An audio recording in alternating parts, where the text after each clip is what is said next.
लक्ष्मीच्या पावलांनी या मालिकेच्या पुढील एका जबरदस्त ट्विस्टमध्ये तुमचं स्वागत आहे.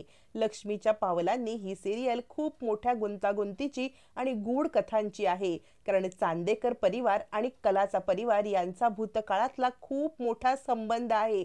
आणि या संबंधाचा उलगडा आता ज्या वेळेला आबांना संगीताला पाहिल्यावरती होणार आहेत, चक्क आबा आता कलासमोर हात जोडून माफी मागणार आहेत.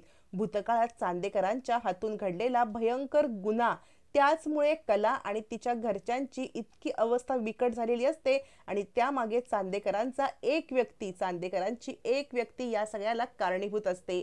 आणि आबांना हे सगळं सत्य माहिती असतं, कारण चांदेकरांचा वंश परंपरागत सगळ्यात जुना राहिलेला पुरुष म्हणजे आबा. आबांना भूतकाळातील या घटना माहिती असतात आणि या घटनेला खूप भयानक भूतकाळ जबाबदार असतो.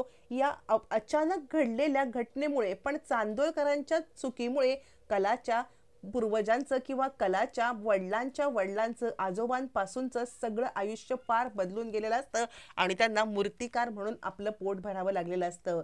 या सगळ्याचा जेव्हा आबांना खुलासा होतो, आबा स्वतःहून हात जोडून माफी मागतायत. पण आबा हात जोडून माफी का मागतायत चांदेकरांमधल्या कुणालाच हे कळत नसतं. कारण आबा सोडून चांदेकरांच्या मधल्या कुणालाही याबद्दल सुतराम कल्पना नसते.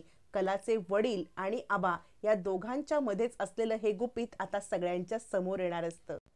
आता कला ही एक तिच्या वंश परंपरागत चालत आलेल्या मूर्तीचं काम करत असते. पण कलाच्या अगदी पूर्वांपरापासून मूर्तिकाराचं काम होत असलं तरी कराची जी आर्थिक परिस्थिती आहे त्याला आता चांदेकर जबाबदार असतात.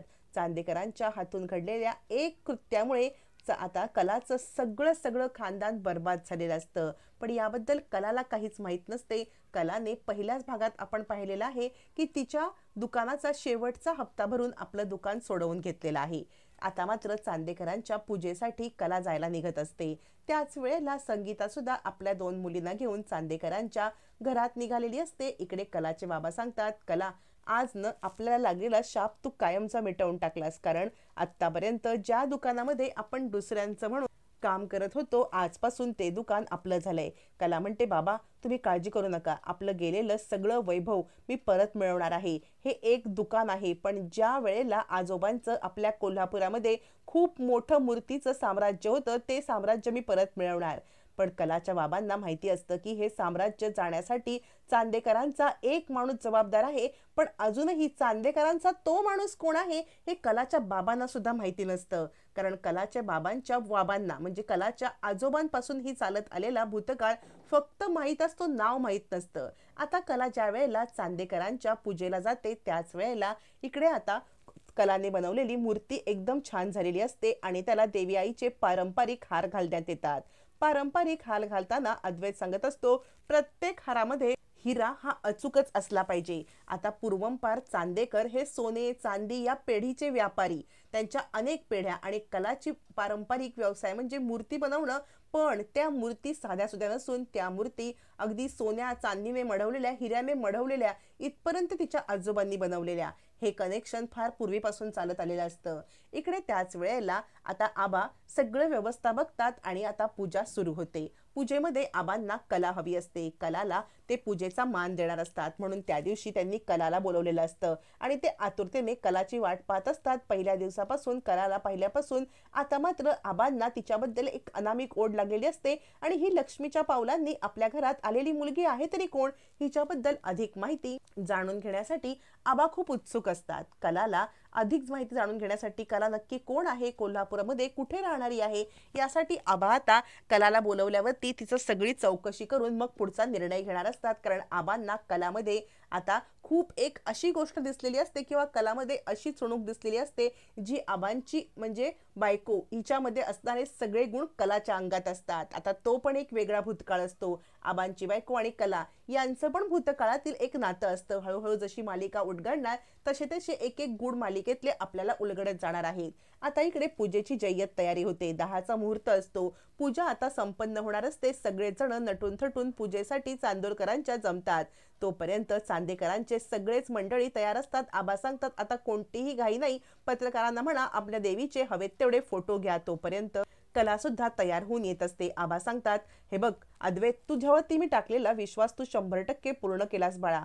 चांदेकरांची परंपरा जपलीस तू बाळा. आज तुला जे काही मनात असेल ते बोल. देवी आईजवळ तुझी मनातली इच्छा माग. यावरती आता इकडे अद्वैत सांगतो, माझ्या आबांना चांगलं दीर्घायुष्य लाभू दे, त्यांच्या मनातली सगळ्या इच्छा पूर्ण होऊ दे, हेच देवी आईकडे मागणार आहे. या उपर मला देवी आईकडे काहीच नको. असं म्हणत अद्वैत आपल्या संस्कारांचं प्रदर्शन करतो. त्यावेळेला आबा म्हणतात, खरंच खरंच तुझं कौतुक करावं तितकं कमी आहे. म्हणजे माझ्या पोटचा पोरगा हा जरी अगदी अवगुणी निपजला असला तरी माझा नातू मात्र गुणी निपजलाय. आता हे अजून एक गुण असतं की अद्वैतची आई आणि बाबा यांच्यामध्ये काहीतरी बिनसलेलं असतं. अद्वैतचे बाबा बऱ्याच वेळेला सरोजपासून, अद्वैतच्या आईपासून लांब राहत असतात आणि अद्वैतच्या मनामध्ये सुद्धा बाबांबद्दल एक वेगळीच अढी असते.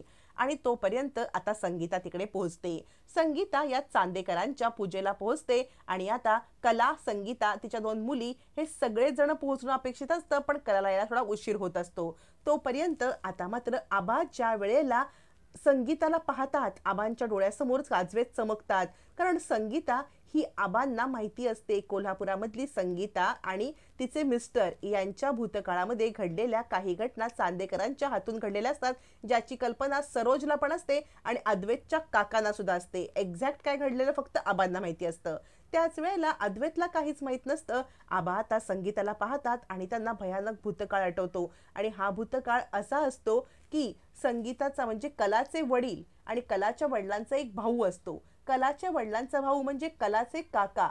कलाचे काका हे खूप उत्तम मूर्तिकार. कलांच्या काकाचं खूप म्हणजे भव्य दिव्य दुकान असतं. कलाचे काका कलासारखे ज्या गोष्टीला हात लावतील त्या गोष्टीमध्ये, मूर्तीमध्ये सोन्याची मूर्ती घडवतील अशी त्यांची एक ख्याती असते.